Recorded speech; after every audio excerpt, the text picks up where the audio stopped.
white kitten. The mother cat Dinah was busily washing its face. It was the black kitten's fault entirely.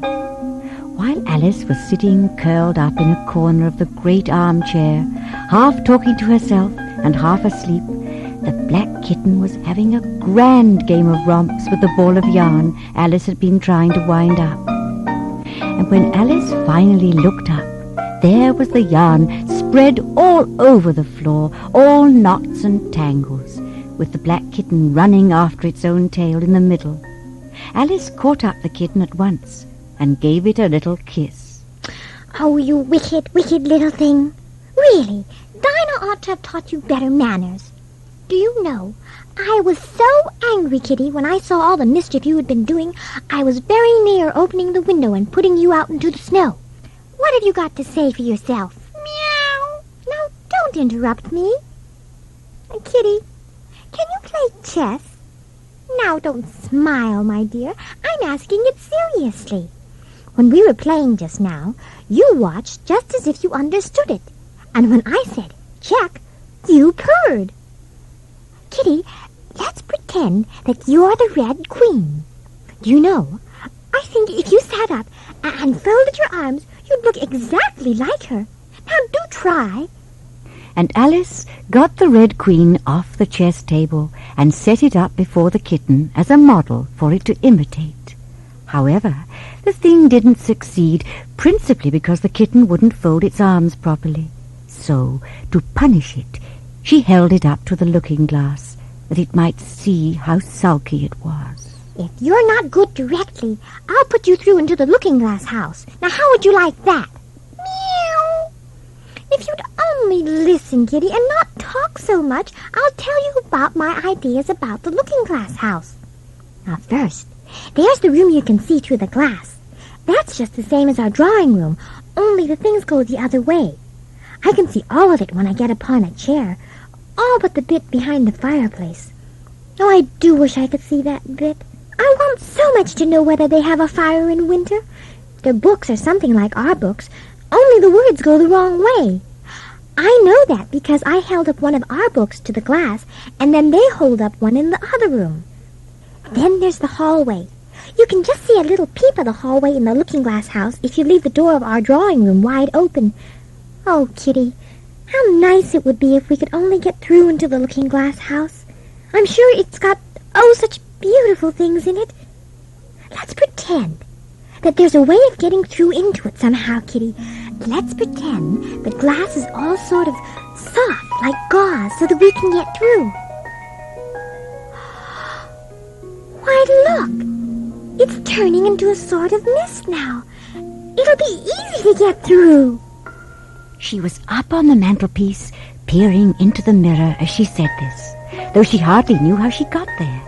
And certainly the glass was beginning to melt away, just like a bright silvery mist. In another moment, Alice was through the looking-glass and had jumped lightly down into the looking-glass room. The very first thing she did was to look whether there was a fire in the fireplace, and she was quite pleased to find that there was a real one blazing away as brightly as the one she had left behind. "So I shall be as warm here as I was in the old room. Warmer, in fact, because there'll be no one here to scold me away from the fire. Oh, what fun it'll be when they see me through the glass and can't get at me." Then she began looking about and noticed that what could be seen from the old room was quite common and uninteresting, but that all the rest was as different as possible. "They don't keep this room as tidy as the other. Why, here are several chessmen down on the hearth among the cinders." She bent down to the cinders to pick up the chessmen and noticed with great surprise the chessmen were walking about 2 and 2. "Here are the Red King and the Red Queen, and there are the White King and the White Queen sitting on the edge of the shovel. And here are 2 castles walking arm in arm. Well, I don't think they can hear me, and I'm nearly sure they can't see me. Somehow I feel as though I'm invisible." At that moment, Alice heard a squeaking noise on the table behind her, and she turned just in time to see one of the white pawns roll over and begin kicking. The White Queen heard the squeaking noise too and became very alarmed. That's the voice of my child, my precious Lily, my imperial kitten. The Queen rushed by so quickly she knocked the king down among the cinders and began scrambling wildly up the side of the fireguard. Alice was anxious to be of use, and as poor little Lily was nearly screaming herself into a fit, she hastily picked up the Queen and sat her on the table by the side of her noisy little daughter. The Queen gasped and sat down. The rapid journey through the air had quite taken her breath away. As soon as she was able, she called down to the White King, who was sitting sulkily among the ashes. Mind the volcano? What volcano, my dear? The one that blew me up here. Mind you come up the regular way. Don't get blown up. Alice watched the White King as he slowly struggled up from bar to bar. Why, you'll be hours and hours getting to the table at that rate. I'd better help you, hadn't I? The king took no notice of the question. It was clear he could neither see nor hear Alice. So Alice picked him up and gently lifted him slowly to the table. She didn't want to take his breath away.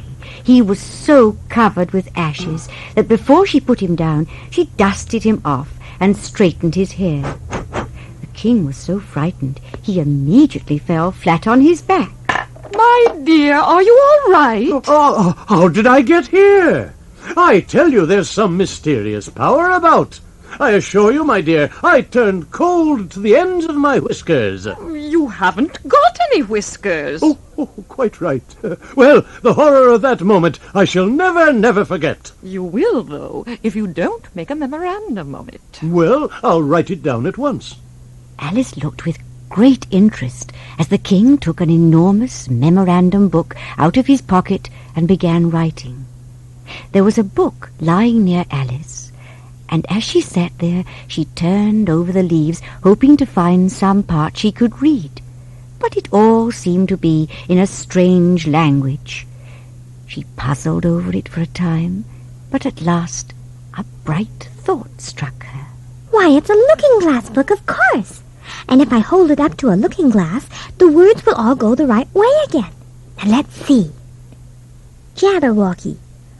'Twas brillig and the slithy toves did gyre and gimble in the wabe. All mimsy were the borogoves and the mome raths outgrabe. Beware the Jabberwock, my son, the jaws that bite, the claws that catch. Beware the Jubjub bird and shun the fumous Bandersnatch. He took his vorpal sword in hand, long time the manxome bow he sought.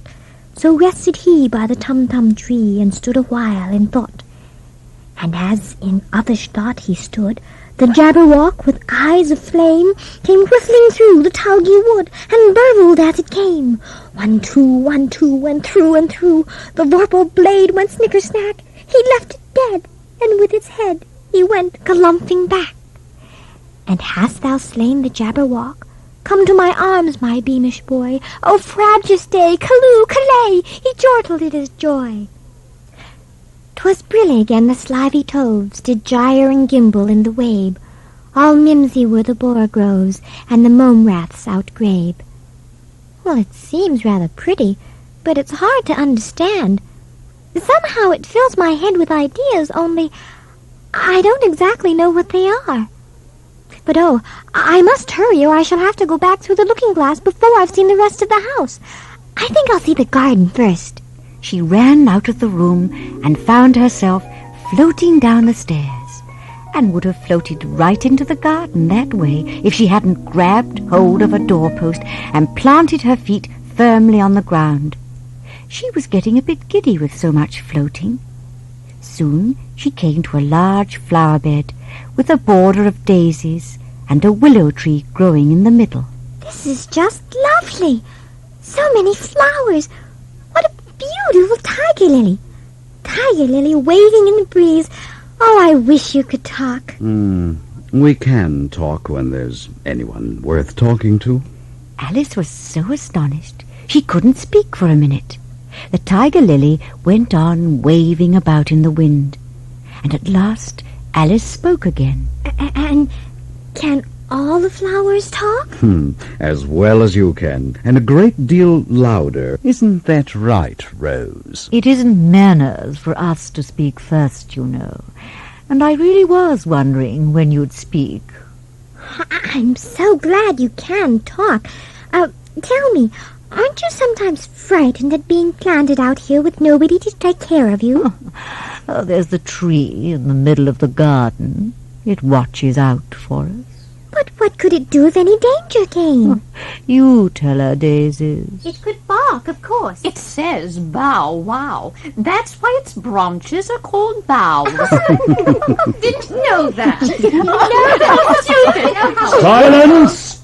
Every one of you be quiet. I apologize for the daisies. They're so talkative. They can be rude. Well, never mind. I'll take care of them. If you don't hold your tongues, I'll pick you. This startled the daisies considerably, and several of the pink daisies turned white with fear. That's much nicer. Now tell me, are there any more people in the garden besides me? There's one other flower in the garden who moves about as you do. She's more bushy than you, though.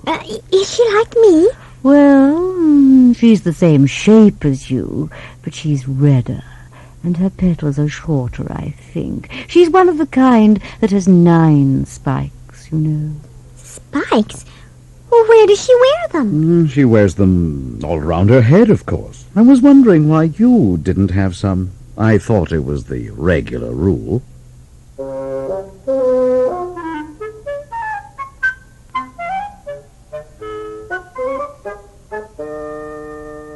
Alice looked around eagerly and found it was the Red Queen.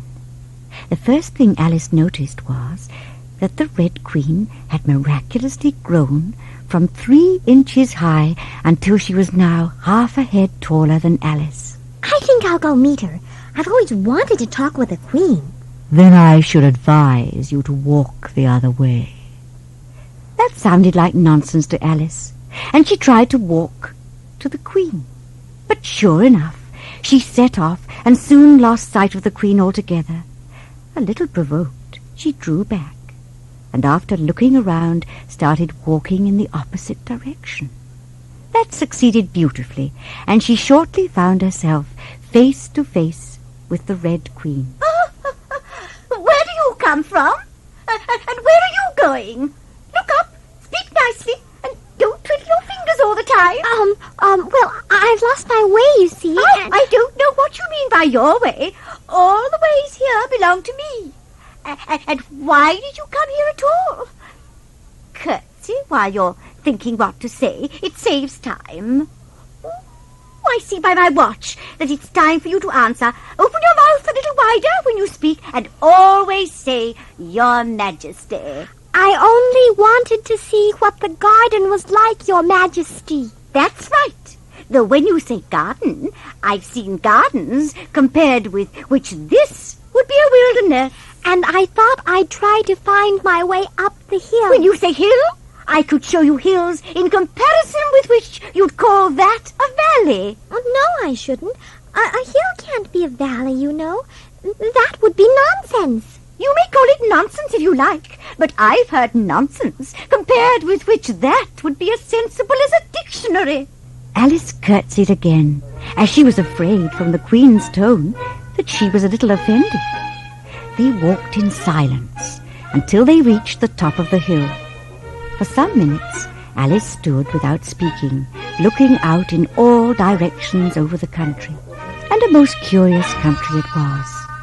There were a number of tiny brooks running straight across it from side to side, and the ground between was divided up into squares by a number of little green hedges that reached from brook to brook.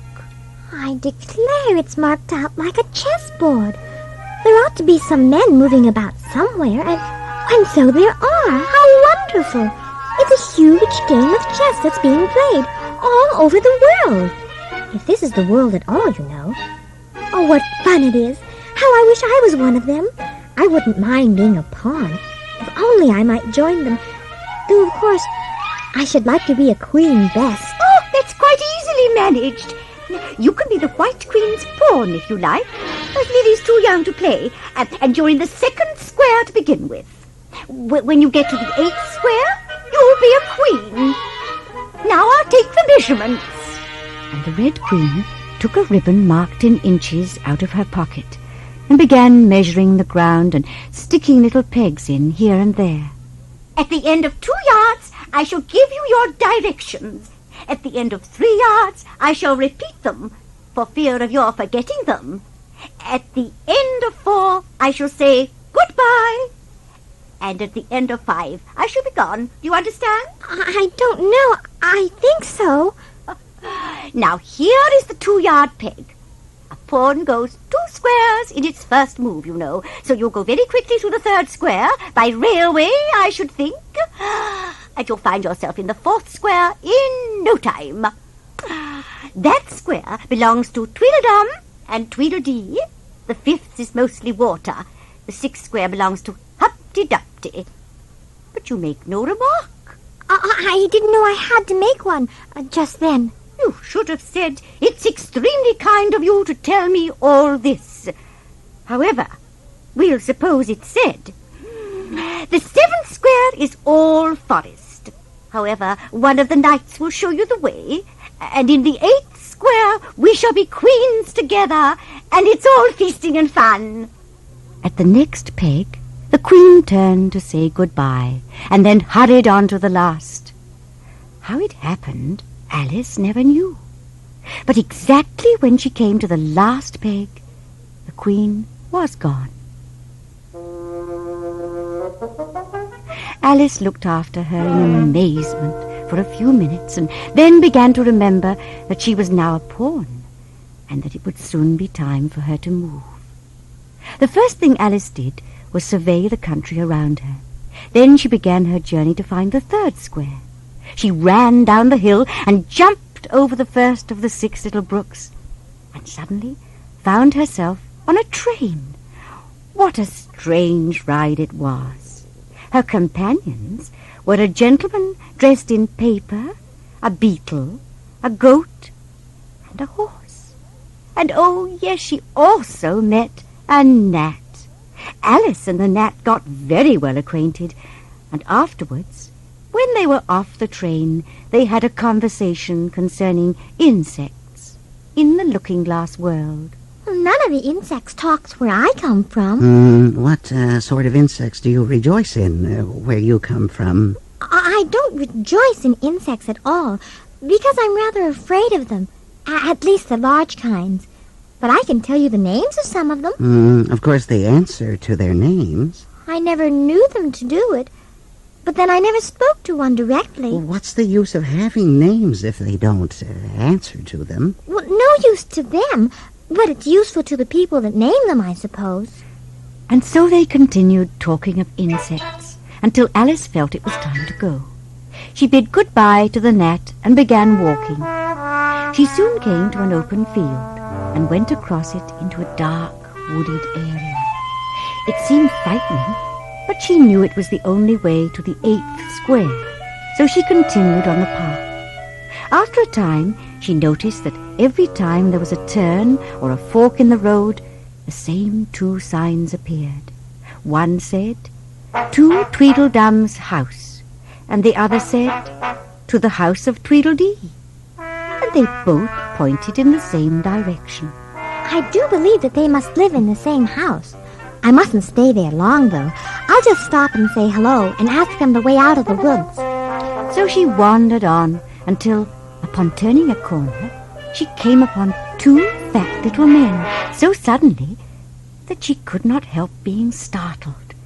But in another moment she recovered herself, for she was sure who they were. You see, they were standing under a tree, each with an arm around the other's neck, and one of them had "Dum" embroidered on his collar, and the other "D." They stood so still that she quite forgot they were alive, and she was just going around to see if the word Tweedle was written at the back of each collar, when the one marked "Dum" spoke. If you think we're waxworks, you ought to pay, you know. Waxworks weren't made to be looked at for nothing. Nohow. Contrary-wise, if you think we're alive, you ought to speak. I'm sure I'm very sorry. When I saw you, I couldn't help thinking of the words of an old poem. Tweedledum and Tweedledee agreed to have a battle, for Tweedledum said Tweedledee had spoiled his nice new rattle. Just then flew down a monstrous crow as black as a tar barrel, which frightened both the heroes so they both forgot their quarrel. I know that poem. It isn't so, nohow. Contrary-wise, if it was so, it might be. And if it were so, it would be. But as it isn't, it ain't. That's logic. Pardon me. I was thinking, which is the best way out of this wood? You've begun wrong. That's no way to begin a visit. The first thing in a visit is to say, "How do you do?" and shake hands. And here the two brothers gave each other a hug, and then they held out the two hands that were free to shake hands with her. Alice didn't know which hand to shake first. She certainly didn't want to cause any trouble, so she took hold of both hands at once. The next moment they were dancing in a ring. She wasn't even surprised to hear music playing.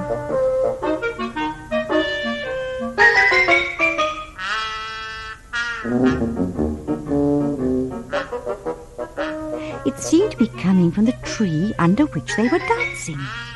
Then, just as suddenly as they had started, they stopped dancing, and the music stopped too. Tweedledum and Tweedledee just stood there watching her. Well, I hope you're not too tired. Nohow. And thank you very much for asking. So much obliged. You like poetry? Well, yes, pretty well. Some poetry. Would you tell me which road leads out of the woods? Now what shall I repeat to her? I know so many lovely poems. The Walrus and the Carpenter's the longest. Ah, yes. The sun was shining. If it's very long, would you mind telling me which You will adore this poem. Now listen carefully. The sun was shining on the sea, shining with all his might. He did his very best to make the billows smooth and bright. And this was odd, because it was the middle of the night. The sea was wet as wet could be. The sands were dry as dry. You could not see a cloud because no clouds were in the sky. No birds were flying overhead. There were no birds to fly. The walrus and the carpenter were walking close at hand. They wept like anything to see such quantities of sand. If this were only cleared away, they said, it would be grand. If 7 maids with 7 mops swept it for half a year, do you suppose, the walrus said, that they could get it clear? I doubt it, said the carpenter, and shed a bitter tear. Oh, oysters, come and walk with us, the walrus did beseech. A pleasant walk, a pleasant talk, upon the briny beach. We cannot do with more than 4 to give a hand to each. So 4 young oysters hurried up, all eager for the treat. Their coats were brushed, their faces washed, their shoes were clean and neat. And this was odd because, you know, they hadn't any feet. That's my favorite part. 4 other oysters followed them, and yet another 4. And thick and fast they came at last, and more and more and more, all hopping through the frothy waves and scrambling to the shore. The walrus and the carpenter walked on a mile or so, and then they rested on a rock conveniently low, and all the little oysters stood and waited in a row. The time has come, the walrus said, to talk of many things, of shoes and ships and sealing wax, of cabbages and kings, and why the sea is boiling hot, and whether pigs have wings.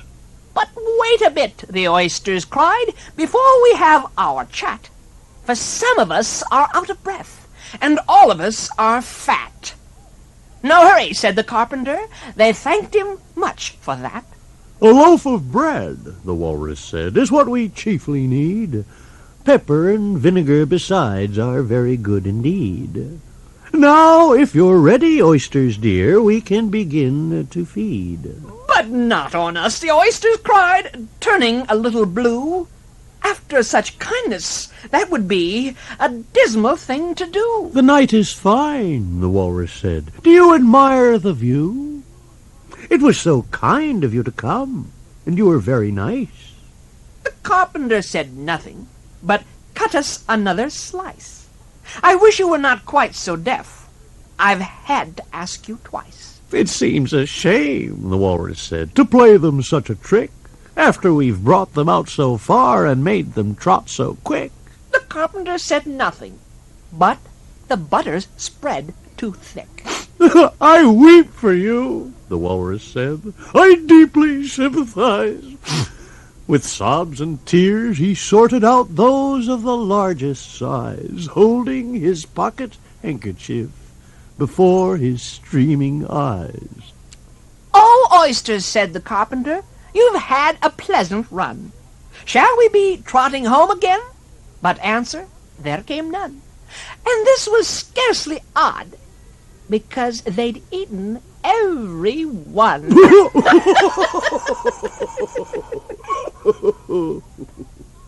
I like the walrus best, because he was sorry for the poor oysters. He ate more than the carpenter, though. You see, he held his handkerchief in front, so that the carpenter couldn't count how many he took. Contrary-wise. That was mean. Well, then I like the carpenter best, if he didn't eat so many as the walrus. But he ate as many as he could get. Well, they were both unpleasant characters. Oh, do you see that? Alice looked where Tweedledum was pointing a trembling finger. There was a small white thing lying under the tree. Alice picked it up and examined it. Why, it's only a rattle. Not a rattlesnake, you know. It's only a rattle, quite old and broken. To Alice's surprise, Tweedledum began to stamp about wildly and tear his hair. Oh, it's spoiled, of course. Oh, there now. You needn't be so upset about an old rattle. But it isn't old, it's new, I tell you. I bought it yesterday. My nice new rattle. Tweedledee was trying to hide by folding himself up in his umbrella, which Alice thought a bit strange.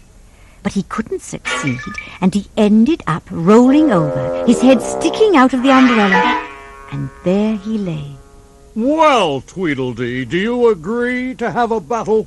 Oh, I suppose so. Only she has to help us dress up, you know?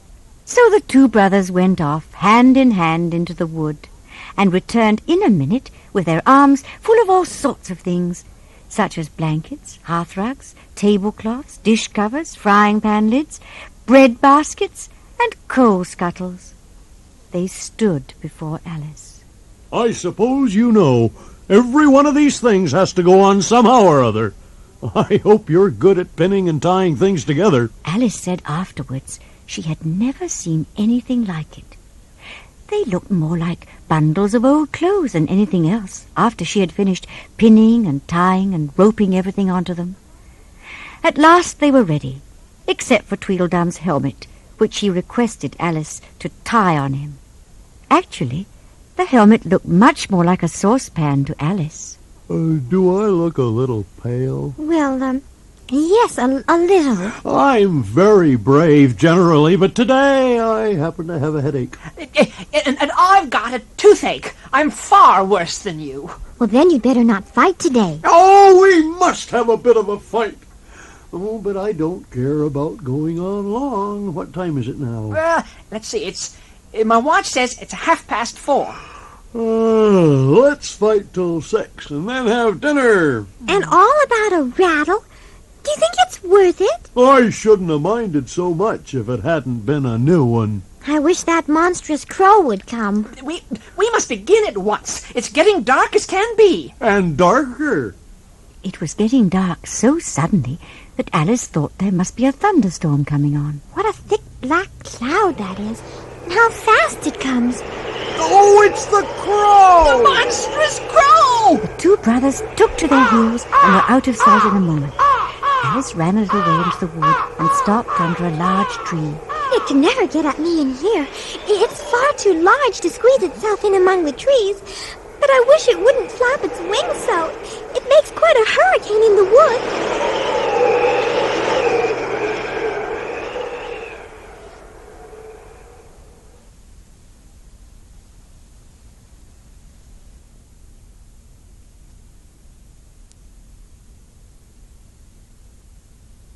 First, Living backwards?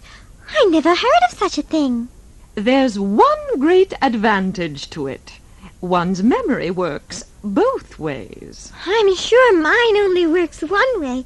I can't remember things before they happen. It's a poor memory that only works backwards. What sort of things do you remember best? Oh, things that happened the week after next. For instance, now, there's the king's messenger. He's in prison now, being punished. The trial doesn't even begin until next Wednesday, and of course the crime comes last of all. Suppose he never commits the crime. That would be all the better, wouldn't it? Of course that would be better, but it wouldn't be better his being punished. Oh, you're wrong there, at any rate. Were you ever punished?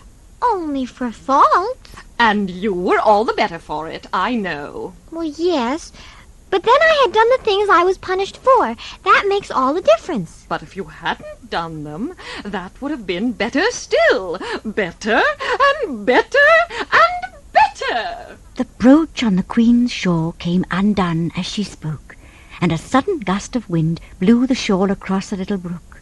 The Queen went flying after it, and this time she caught it herself. I've got it. Now you shall see me pin it on again, all by myself. That's very nice, I'm sure. With that, Alice crossed the little brook after the Queen. But when she looked up to see her, the Queen suddenly appeared to be wrapped in wool. And in fact, it wasn't the Queen at all. It was a sheep. Alice rubbed her eyes. She was no longer by the brook.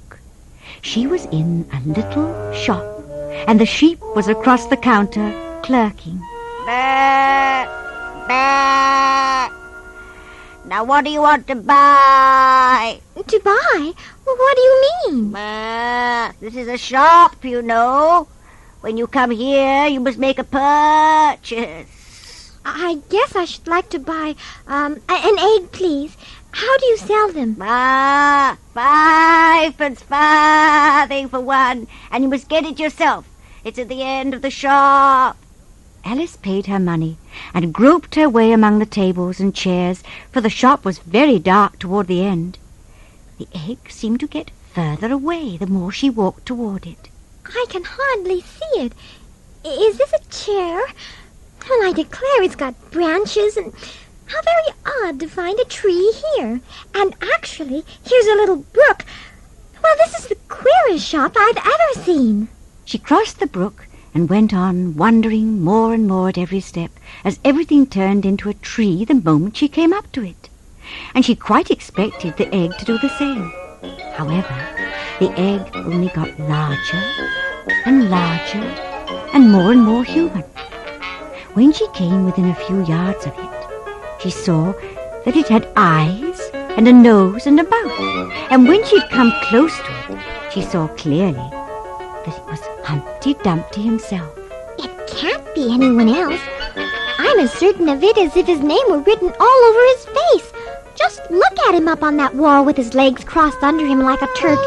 He doesn't even seem to see me. How exactly like an egg he is. Some people have no more sense than a baby. Well, he isn't very friendly. Humpty Dumpty sat on a wall. Humpty Dumpty had a great fall. All the king's horses and all the king's men couldn't put Humpty Dumpty in his place again. That last line is much too long for the poetry. Don't stand there chattering to yourself like that. Tell me your name and your business. My name is Alice. Don't you think you'd be safer down on the ground? That wall is so very narrow. What tremendously easy riddles you ask. Of course I don't think so. Why, if I ever did fall off, which there's no chance of, but if I did fall, the king has promised me... you may turn pale if you like. You didn't think I was going to say that, did you? The king has promised me, with his very own mouth, to send all his horses and all his men. Oh, now I declare that's too bad. You've been listening at doors, behind trees, down chimneys, or you couldn't have known it. I haven't indeed. It's in a book. Ah, well, they may write such things in a book. That's what you call a history of England, that is. Now, take a look at me. I'm one that has spoken with a king. And just to show you I'm not proud, you may shake hands with me. He leaned forward and nearly fell off the wall in doing so, and shook Alice's hand. Now, how old did you say you were? 7 years and 6 months. You never said a word like it. I thought you meant, how old are you? If I'd meant that, I would have said that. 7 years and 6 months. An uncomfortable sort of age. Now, if you'd asked my advice, I'd have said, leave off at 7. But it's too late now. One can't help growing. One can't, but 2 can. With proper assistance, you might have left off at 7. There's glory for you. I don't know what you mean by glory. But of course you don't until I tell you. I mean, there's a nice explanation for you. But glory doesn't mean a nice explanation. When I use a word, it means just what I choose it to mean, neither more nor less. Well, how can one word mean so many things? I know it doesn't seem fair, but when I make a word do a lot of work like that, I always pay it extra. Oh. You seem very clever at explaining words, sir. Would you tell me the meaning of the poem called Jabberwocky? Of course. Let's hear it. 'Twas brillig and the slithy toves did gyre and gimble in the wave. All mimsy were the borogoves and the mome raths outgrave. That's enough to begin with. Brillig means 4 o'clock in the afternoon, the time when you begin broiling things for dinner. And slithy? Well, slithy means lithe and slimy. Lithe is the same as active. I see it now, I guess. And what are toves? Well, toves are something like badgers. They're something like lizards. Then there's something like corkscrews. They must be curious-looking creatures. And what's to gyre and to gimble? Well, to gyre is to go around and round like a gyroscope. To gimble is to make holes like a gimlet. And the wave is the grass plot around a sundial, I suppose? Well, of course it is. It's called wabe, you know, because it goes a long way before it and a long way behind it. And a long way on each side of it. Exactly so. And then mimsy is flimsy and miserable, and a borogrove is a thin, shabby-looking bird with its feathers sticking all round, something like a live mop. And what about mome raths? I'm afraid I'm giving you a great deal of trouble. A rath is a sort of green pig, but mome I'm not certain about. I think it's short for from home, so mome rath refers to a green pig far from his home. And what does outgrabe mean? Well, out-gribbing is something between bellowing and whistling, with a kind of a sneeze in the middle. You might hear it done down in the wood, and when you've once heard it, you'll be quite content. Who's been repeating all this hard stuff to you? I read it in a book. As to poetry, you know, I can repeat poetry as well as other folks, if it comes to that. Oh, it needn't come to that. The piece I'm going to repeat was written entirely for your amusement. Thank you. In winter, when the fields are white, I sing this song for your delight. Oh, thank you very much. In summer, when the days are long, perhaps you'll understand this song. In autumn, when the leaves are brown, take pen and ink and write it down. I will if I can remember it so long. You needn't go on making remarks like that. They're not sensible, and they put me out. I sent a message to the fish. I told them, this is what I wish. The little fishes of the sea, they sent an answer back to me. The little fishes' answer was, we cannot do it, sir, because. Is that all? That's all. Goodbye. After such a very strong hint that she ought to be going, she felt it would hardly be civil to stay. So she got up and held out her hand. Goodbye until we meet again. I shouldn't know you if we did meet again. You're exactly like other people. 2 eyes, nose in the middle, mouth under. It's always the same. Now, if you had the 2 eyes on the same side of the nose, or the mouth on top... That wouldn't look nice. Wait till you've tried. And he closed his eyes and didn't speak to her again.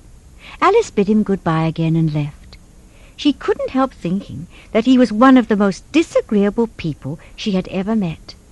But suddenly there was a huge crash. It shook the forest from end to end.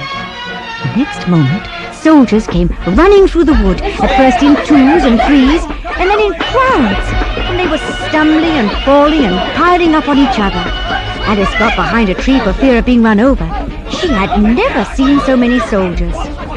Then came the horses, and although they did better than the soldiers, they were stumbling and falling too. The confusion got worse every moment. Alice ran out of the wood into an open place. There she found the White King seated on the ground, busily writing in his memorandum book. Did you happen to meet any soldiers, my dear, as you came through the wood? Well, yes, I did. Several thousand, I should think. 4,207. That's the exact number. I couldn't send all the horses, you know, because 2 of them are wanted in the game. And I haven't sent the 2 messengers either. They've gone into town. Just look along the road and tell me if you can see either of them. I see nobody on the road. Oh, I only wish I had such eyes to be able to see nobody, and at a distance, too. Why, it's as much as I can do to see real people by this light. But at that moment, one of the messengers arrived, out of breath and very agitated. Messenger, I say, who did you pass on the road? Nobody, sire. Quite right. This young lady saw him, too. Now, tell us what's happened in town. I'll whisper it, sire.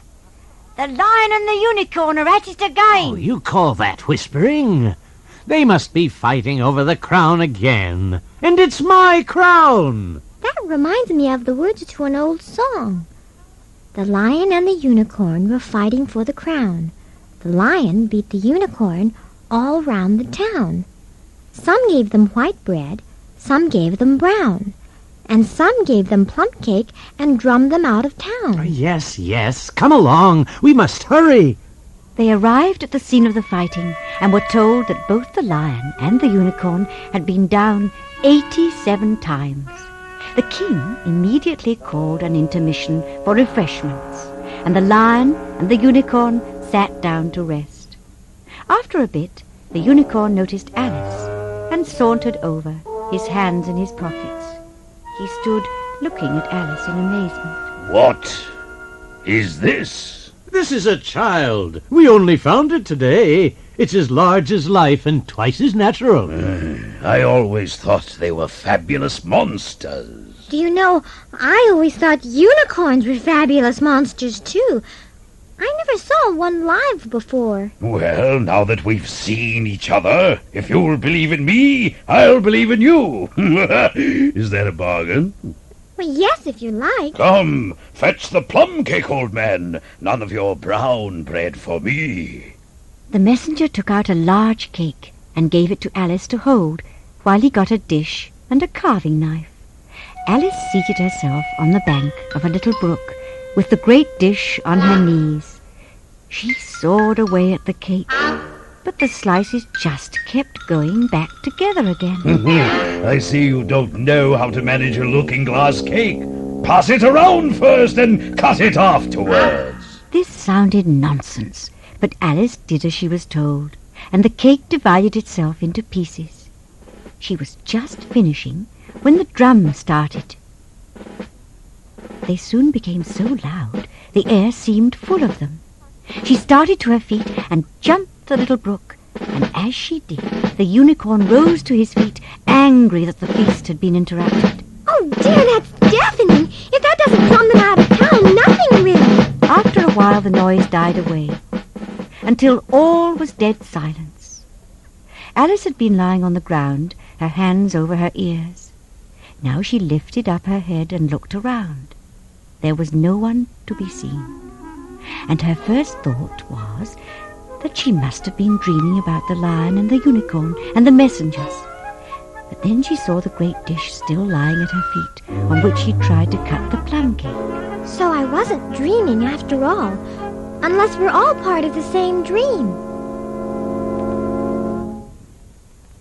At this moment, Alice's thoughts were interrupted by a loud shouting. Ahoy! Check! And a knight, dressed in crimson armour, came galloping down upon her, brandishing a great club. Just as he reached her, the horse stopped suddenly, and the knight tumbled off his horse.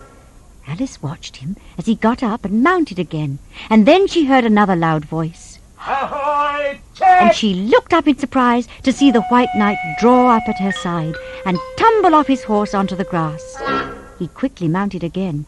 Alice looked from one to the other in bewilderment. My goodness, whatever is going on here?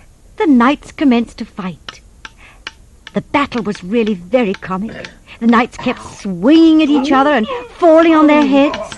But they didn't seem to be hurt and got up each time to try again. Alice had a hard time not giggling. Then they shook hands, and the Red Knight galloped off. Alice came out from behind the tree. It was a glorious victory, wasn't it? I rescued you. You might have been taking the Red Knight's prisoner. Well, I don't want to be anybody's prisoner. I want to be queen. Well, so you will then. I'll see you safe to the end of the wood, and then I must go back, you know. That's the end of my move. Well, thank you very much. Alice thought he was a very strange-looking soldier. He was dressed in tin armour, which seemed to fit him very badly, and he had a queer-shaped little box fastened across his shoulders, upside down, with the lid hanging open. Alice looked at it with great curiosity. I see you're admiring my little box. It's my own invention. To keep clothes and sandwiches in. And well, you see, I carry it upside down so the rain can't get in. But things can get out. Do you know the lid is open? Oh, dear, I didn't know it. Then all the things must have fallen out. And the box is no use without them. I'm just going to unfasten it and put it under this tree. There. Do you know why I did that? I did it in hopes some bees may make a nest in it, and then I should get some honey. They walked on in silence. Every now and then Alice had to help the poor knight, who certainly was not a good rider. Whenever the horse stopped, which it did very often, he fell off in front, and whenever it went on again, he fell off behind. Otherwise, he kept on pretty well, except that once in a while he fell off sideways. Alice kept helping him up. I'm afraid you've not had very much practice in riding. What makes you say that? Whoops! Oh, dear! Thank you for helping me up. People don't fall off quite so often when they've had much practice. Oh, I've had plenty of practice. Plenty of practice. The great art of riding is to keep... Oh, dear! Here I go again! Oh, that was a bad one. I hope no bones were broken. None to speak of, I'm sure. The great art of riding, as I was saying, is to keep your balance like this. You see, my arms are outstretched, and here I go. Help! Let me help you. You've got to be more careful. Plenty of practice. Plenty of practice. There. Now you've mounted again. You know, you ought to get a wooden horse on wheels. That's what you need. Does that kind go smoothly? Much more smoothly than a live horse. I'll get one. One or two, or several. I'm a great hand at inventing things. Maybe I'll invent a wooden horse. My mind's working all the time. Now, the cleverest sort of thing I ever did was inventing a new pudding during dinner while the first course was being served. In time to have it cooked for the next course? Yes. Well, that was quick, certainly. Well, not the next course. No, certainly not the next course. Well, then it would have to be the next day. I suppose you wouldn't have two pudding courses in one dinner. Well, not the next day. No, not the next day. In fact, I don't believe that pudding was ever cooked. In fact, I don't believe that pudding ever will be cooked. And yet it was a very clever pudding to invent. What did you mean it to be made of? It began with blotting paper. That would not taste very nice, I'm afraid. Oh, I mixed other wonderful things with it, like gunpowder and sealing wax. And look, we're at the end of the wood.